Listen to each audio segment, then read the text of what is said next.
Hello, I'm Michelle Davis of the Center for Manufacturing Research at Tennessee Tech University in Cookeville, Tennessee. Welcome to the Spring 2018 Golden Eagle Additively Innovative Virtual Lecture Series.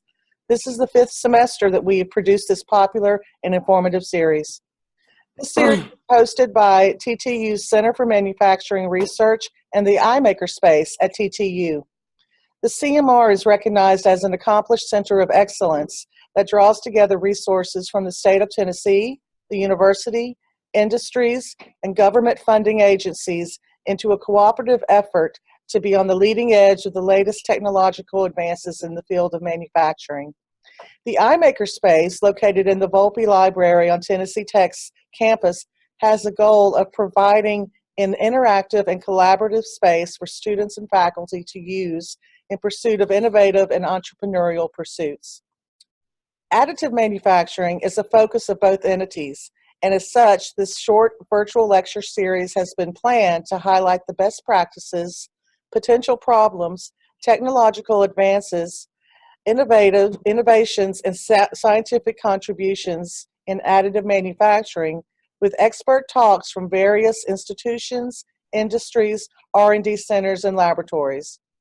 Today, we are honored to hear from Dr. Filomeno Martina, WAAMMat Program Manager at the Welding, Engineering, and Laser Processing Center at Cranfield University in the United Kingdom.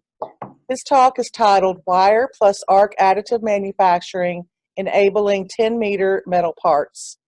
We request that you mute your microphones and phones during the presentation for the most optimal experience. The speaker will provide his contact information for questions after the presentation is over. Thank you, and I turn the presentation over to Dr. Martina. Thank you very much. Can you hear me all right?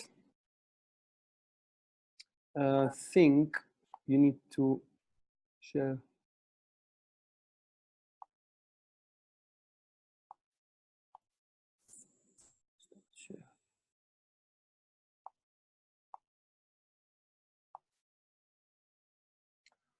All right.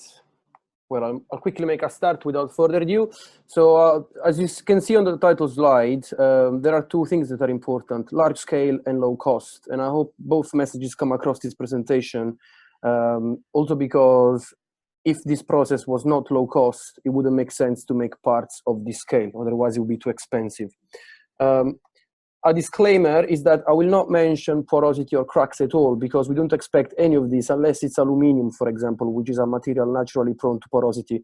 But even so, you can see in this CT scan of an aluminum deposit, the porosity is really, really little. And in fact, this part is 99.9999% dense.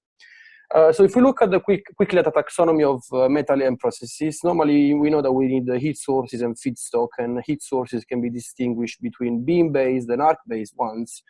Beam, as we know, we've got lasers and electron beam, while in the case of arc, normally you're using either a single or a dual plasma.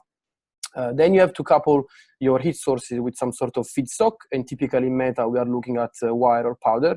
And in our case at Cranfield, we are focusing our attention indeed on the combination of arcs, electric arcs with wire, but also very recently on the combination of wire plus laser. And I will be talking mostly about the former and a little bit about the latter.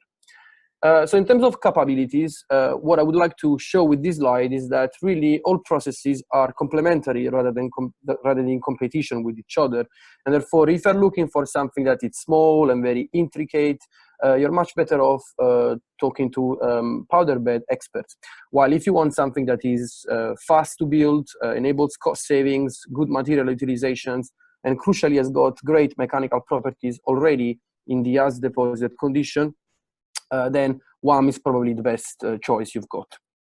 So far, in terms of research, we started in the mid-90s and we developed what became known as SMD, or shaped metal deposition, mostly for Rolls-Royce. And so these guys were looking after aero engines parts, so circular components, axisymmetrical components. And although Rolls-Royce doesn't really say much about it, it is still in production. Once this process was developed, Rolls-Royce pretty much brought all of the know-how in-house. And the research was halted for a bit. Then subsequently, the current head of our center, Professor Stuart Williams, left BA Systems to join Cranfield as professor, and he brought with him the requirements of airframe manufacturers, so slightly different from the aero engine ones, but with a very, very good business case for large-scale, low-cost metal AM. So in 2016, we started again, and so far we have estimated approximately £6 million spent in funding, 120 man-years effort. And when I started in 2009, it was 5 of us, and now the group has grown to a considerable size of 30 people, and we are looking into recruiting some more for some new projects that have just come through. And counting the papers, theses, reports, and design guidelines, and so on, we are approaching quickly 150 documents produced since 2006. Now, because of the criticality of the components that we're trying to replace, our focus has always been very strongly on structural integrity, which means that while other competitors of ours, if you wish, have got already systems on the market effectively, in our case, we prefer to take our time because we wanted to make sure that once this process was thrown out from the university into industrial environments, we had enough confidence to let our end users use it for class 1, class A structural parts, whether these were coming from aerospace or defense or oil and gas or energy. In fact, these are all sectors that we are appealing to. At the moment, the research that we are doing is performed under a program called WAAMMat. It's a very interesting model because Cranfield owns the IP produced in the program, but all of the members can use the IP for free. And so while we agree on a project, for example, with BA Systems for a limited amount of money, they have a very nice leverage financially because they can exploit the whole of the IP produced in this pre-competitive program for free forever. And this has enabled us to move along this roadmap in a very consistent way and avoiding duplication.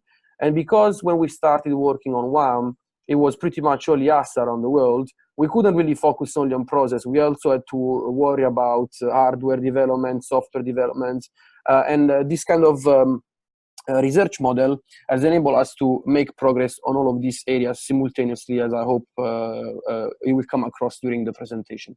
So let's have a look at the process at work. What you can see here is the manufacture of the world's biggest part. Sorry, the video is a bit lagging, I think it's because of the internet. What you can see is that we are using standard commercially available off-the-shelf robotic equipment combined with power sources. And just to give you an idea, if you want to have a dual robot system that can make parts up to 10 meters, the cost is very limited. You're looking at an investment of 350 to 400,000, assuming that you wanted to buy everything brand new. Using state-of-the-art equipment, which of course is a very limited investment compared to other platforms such as Powderbed. What you can also see is that during the build, we use to flip the part between layers. And the reason for that is in this way we can effectively manage distortion. So the idea is that you've got a layer deposition which introduces a certain amount of distortion and residual stress, and then when you're flipping it on the other side and you're depositing another layer on the other side, this will introduce an identical amount of stresses to the preceding one, but the direction will be opposite. And so the net effect seen by the base plate is indeed 0, which means that even on a component of this length, then the residual distortion seen by the base plate after unclamping is still 0. And therefore, after heat treatment, you retain your structural integrity, your geometrical integrity, and you can proceed with the finished machining. That is us holding the part outside our lab. It takes quite a few of us because it's 300 kilograms in mass. And of course, it's a very simple geometry because this was nothing but a feasibility study towards a real component. I'm going to use that example actually to explain how WAAMM can help the business. So when we finished this component, I rushed to LinkedIn. I was very excited. I posted it, and the first comment I got was, "Why would you make this part by additive? What's the point?" And of course, this shows that a lot of people and researchers in the field are a bit biased towards the business drivers in terms of design freedom, which is typically enabled by powder-based processes. But actually, there are a lot of business drivers that WAAMM can also enable, and I'm going to list them right now. So, as I said, that was a feasibility study towards this component, which is the real one we're going to try and make this June. So this is a bulkhead of an F-35. At the moment, it's made in 7000 series aluminum. we will have a go at making it in titanium, actually. And even if you're called Lockheed Martin, and arguably you're one of the biggest defense or aerospace prime in the world, you still have to wait 14 months to receive this forging after you've placed the order. So 14 months lead time for the forging, and then after that, you have to spend 4 months to do the machining, which means that you have to waste 14 months, effectively, to get rid of 90% of what you bought in the first place. And now with titanium, these problems are even more severe. And as you know, because of the growing utilization of carbon fiber reinforced polymers, there is also more and more titanium used on aircrafts. The supply chain for titanium forgings is even more difficult to handle. And of course, titanium is more expensive than aluminum in terms of raw material, but also much more expensive in terms of machining. Of course, technologies that can compress the lead time as well as reduce the manufacturing waste are very much welcomed. Another example of lead time reduction is for this component here, which is a tank for the International Space Station. That's the first prototype that we built, and now we are taking the production all the way through to qualification. It's approximately 0.8 meters in height, just to give you an idea of the scale. I don't know what the lead time is at the moment because it's sensitive information, but I can tell you what we can do with additive. So since we got the CAD file from the end user, in 2 weeks, we had already printed the part. And then subsequently, the lead time for the machining was 8 weeks, which I think is pretty standard when companies have to do the tooling and the NC programming for one-off. If we were to make more than one, of course, that machining lead time would be compressed as well. We've also made lots of similar tubular structures, but they are for military applications, so I can't really show them, but you can imagine what these are and what they do. Business driver is indeed the manufacturing cost reduction through essentially better material utilization. So for example, in this case, we made an outboard landing gear rib for Bombardier. So it's supposed to go on a small jet. At the moment, this part is machined out of a solid block of titanium. And you're looking at starting from 240 kilograms of raw material to be left with a final component, which would only be 20 kilograms. So you're losing a substantial amount of the initial workpiece, and in fact, the by to fly of this part is 12.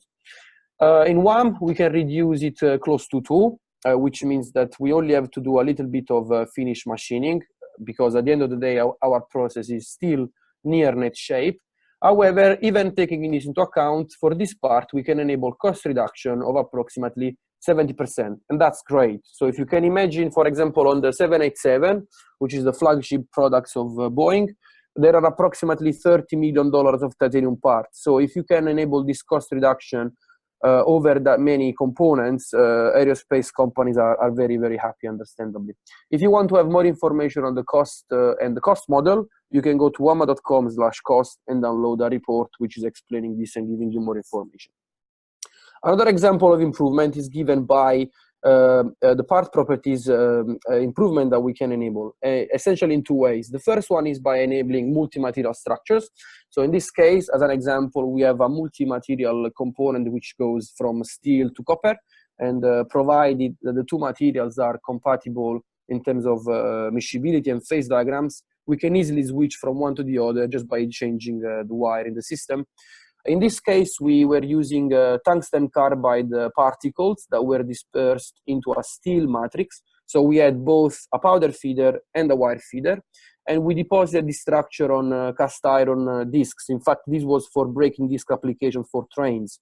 And the end users wanted to improve the braking performances, but also the wear resistance, hence the desire to have MMCs with tungsten carbide. On the right-hand side, you can see one of the latest work we've done for nuclear fusion application. These guys wanted to make the divertor blocks of the nuclear fusion reactor. The divertor blocks are nothing but the exhaust, and they have to be made of tungsten because of the exposure to radiation and high temperature. And of course, in this case, there are 2 reasons to use bimaterial structure. The first one is that you want tungsten with a high melting point in the front, but then you want molybdenum in the bottom to give you the required mechanical strength. Also, an interesting application of WAAMM in this case is that because the tungsten tiles would wear out due to the radiation, normally you would have to go inside the reactor and take them out and put new ones. What we're trying to prove is that you can go inside the reactor with a robotic arm, and instead of removing the tiles, you can reclad the worn out layer of tungsten and therefore recover the components that would be otherwise disposed. We can also feed multiple wires at the same time in the same melt pool. So what you are seeing here is the development work that we did for the aluminum alloys known as 2024, which wasn't available in the form of wire. We knew what chemistry we wanted to have in order to avoid cracking, and therefore, in order to achieve that chemistry, we fed 2 wires at the same time. And as you can see in the chart, by changing the ratio of copper to magnesium, we can also change the properties. And what that means is that actually you've got a nice bit of freedom to play with the chemistry in order to get the properties that you want. We also did that with the 3 wires at the same time. The closure of this project was quite good, and in fact, once we proved that the chemistry was achievable without cracking, we could go then to a wire supplier with effectively the recipe of the wire, and now they are making this wire for us commercially, and we're using it to make parts by Additive in 2024. Finally, the last improvement is also given by a hybridization of processes. So normally in Additive, you only have the deposition bit, which is why you normally get cast microstructure. So the question is, what happens if we bring back the mechanical element into the equation? So adding cold work. And you can see it here, what we're doing on one of our systems at Cranfield, where we can deposit titanium open air using local shielding solutions. And then we have equipped this big gantry with a rolling tool, which is deployed and strains the material. And what you are doing basically is alternating the position, so the heat and the annealing treatment, with a cold work treatment, which if you wish, you can call microforging. And so what this does is introduces compressive stress, which are also eliminating distortion. So you get the first benefit of residual stress reduction, but also will have an effect on microstructure, which I'll show you now. So on the left-hand side, the figure A is what you normally have in the case of a component which is just deposited. So big grains, columnar grains, growing epitaxially from the base plate towards the top of the component. And then when you're introducing cold work, because of the alternation of cold work and the deposition, the microstructure is substantially refined. You can see the grains are much, much smaller. They are equiaxed. And also, if you have a look at the reconstructed prior beta grain maps, you can see that also the texture is completely randomized.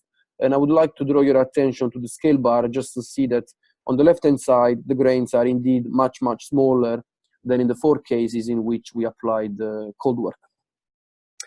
In terms of what we have deposited so far, in general, the bottom line is that if you can get hold of welding wire, then most likely you can deposit stuff with it. So there is a wide range of titanium choice that we can have. The same for aluminum. Of course, what's missing there is the 7000 series, just because at the moment extruding or drawing a 7000 series wire is quite a challenge still. We have deposited refractory metals, Invar, wide range of steel, mostly for the oil and gas industry, as well as Inconel, of course. And then very recently, pure copper for conductors and magnesium.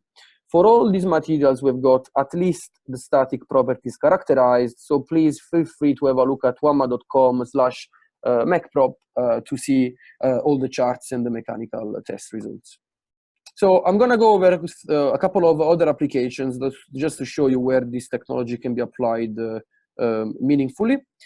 So this is a component which we made for Airbus last year. It's the aft pylon mount of an A320 aircraft. And basically what it does, it connects the engine to the wing. So arguably it's a rather critical component. And in fact, Airbus would have liked to have rot properties, which is why this part was built with cold work applied during the process.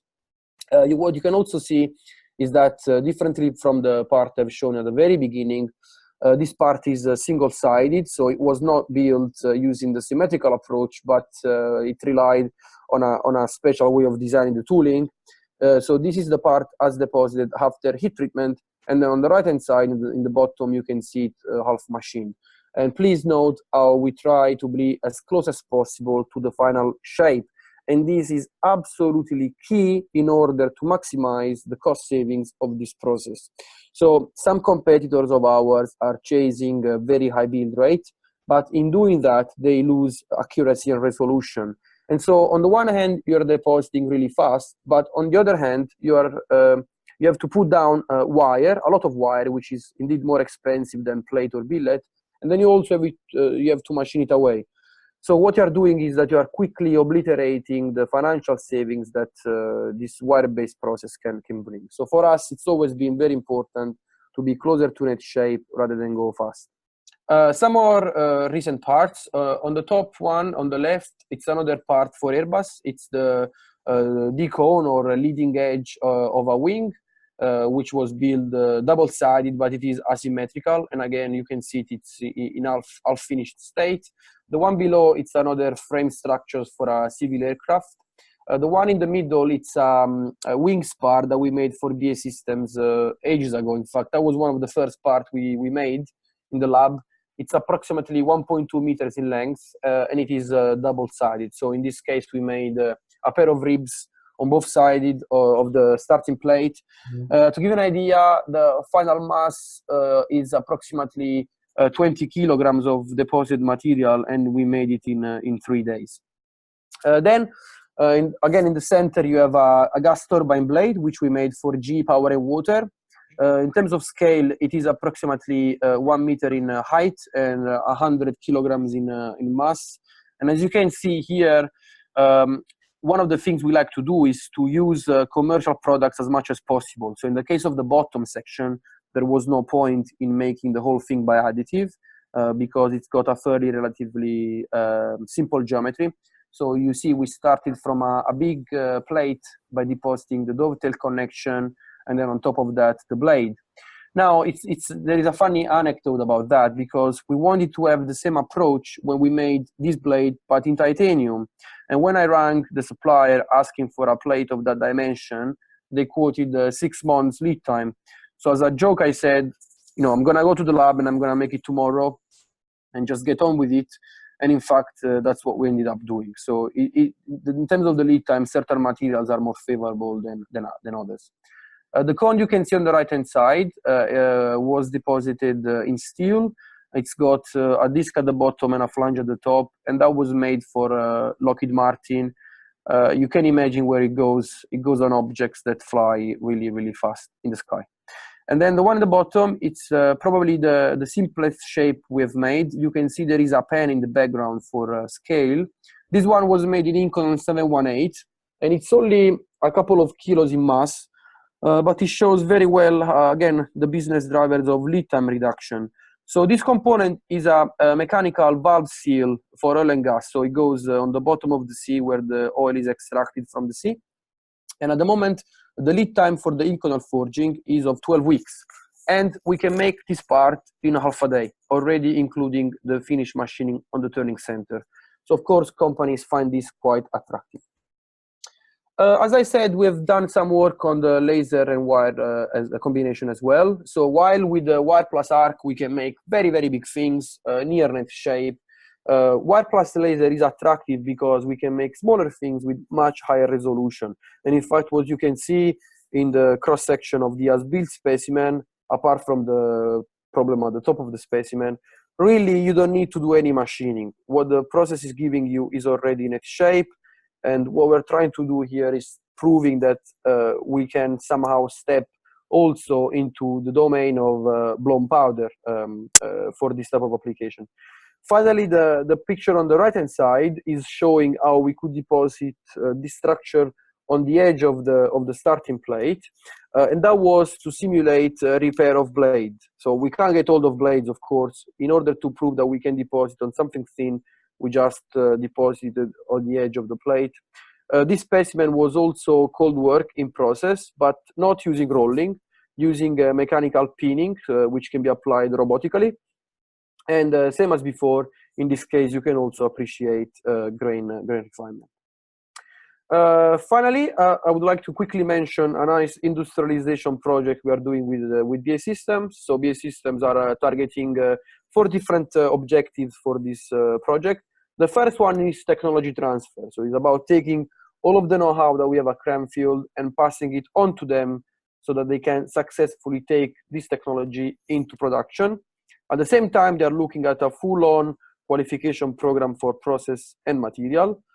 The third objective is indeed the development of pre-production facilities. So what we did was stripping down the cell that we used to make the 6 meters aluminum part, and then we have rebuilt it again using brand new equipment, keeping the 10 meters capability because they want to make 6 meters by 2 meters part approximately, and that's what we're going to make in June. And also we're developing the control system and finalizing the software for the toolpath planning so that they can really use this facility on their own without our help. And then again, the fourth objective is the manufacture of this very large demo part, which is a primary element for a fighter jet, which we will be making again in June. So I will show another video of this. I hope it's not too laggy, but in any case, this video is on YouTube, so you can just look for WAAMMat titanium and you will find it. And what you can see is also an example of flexible manufacturing. So the robot on the right-hand side will be depositing, crucially, using local shielding solutions. And then the one on the left will be coming to do some mechanical treatment. But the interesting thing is that both robots are equipped with automatic tool changers, which means that they can do more than two processes. In fact, we can do metrology, inspection, machining, cold work, as well as deposition. So you can see here the local shielding device working successfully for the deposition of titanium. We have a lot of mechanical data characterized or material deposited using local shielding, so we're confident that there is no oxygen embrittlement. And then you can see the other robot is brought in and is doing some local mechanical treatments, which has the same effect as rolling, but it's applied on a much smaller area, and it can be done robotically. And then you can repeat this process every layer. So I'm going to show you some mechanical properties. As I said, most of them are on WAAMMat.com mechprop. And the next two charts will show baseline properties and ones that have been cold worked. So again, very quick introduction. Because of the need to be as close as possible to net shape, we don't use the same build strategy all the time. So sometimes we might use what we call single pass, which is a single weld bid. Other times we might use a parallel pass approach in which beads are laid alongside each other in a parallel fashion indeed. And then the third approach is that of the oscillation, in which the deposition head is advancing in a snake-like pattern, so oscillating while advancing at the same time. And of course, even if you use the same process parameters for the three build strategies, because of the different thermal conditions that each of them produces, the result in microstructure is different, and so also the result in mechanical properties are different. So just to give you an idea, in the case of the parallel, you're always coming back on something which has cooled down. So indeed, you will have a much higher cooling rate. While in the case of the oscillation, you're always kind of hovering on a spot which is close to where you were doing the previous deposition. So the heat is retained and the cooling rate is lower. So let's have a look at the effect of mechanical properties. So first of all, the oscillation and the single perform very similarly. There is a substantial amount of anisotropy between the properties in the vertical direction and that in the horizontal direction, with the former typically being much better in terms of elongation and much worse in terms of strength. The parallel strategy gives us better strength, again, because of the higher cooling rate, but also in this case, there is a fair amount of anisotropy. All properties are fully compliant to the standard for additive, so AMS 4999. And then if you're looking at the standard for the rotalloy, the vertical direction in oscillation and single is a little bit short of what is prescribed as minimum, while the parallel deposition is fully compliant.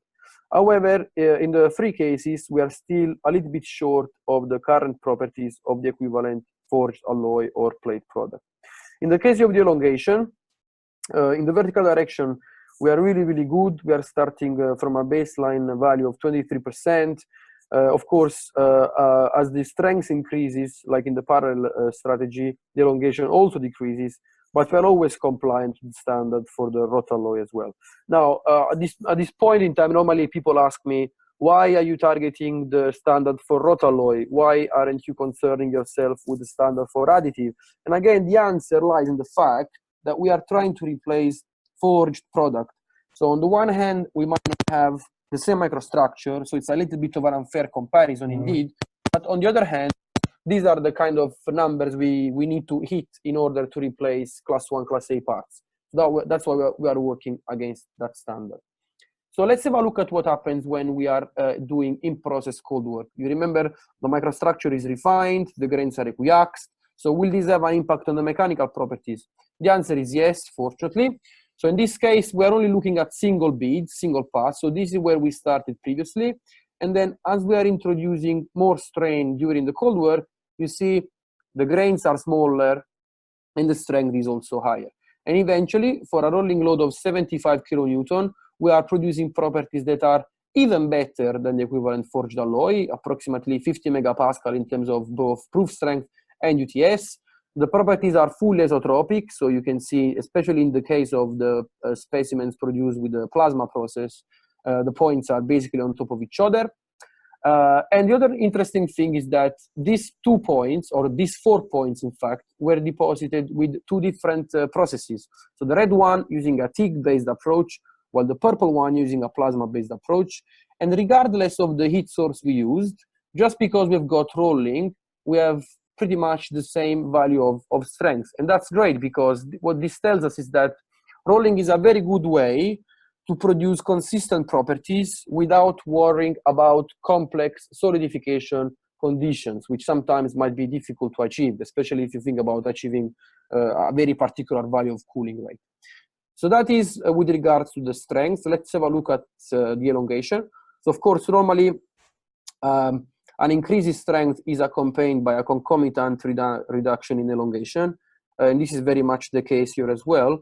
However, if you remember, we were starting from such a high value of elongation that even with a nice reduction, we are still well above the standard for rod products. Again, the properties are compliant and anisotropic.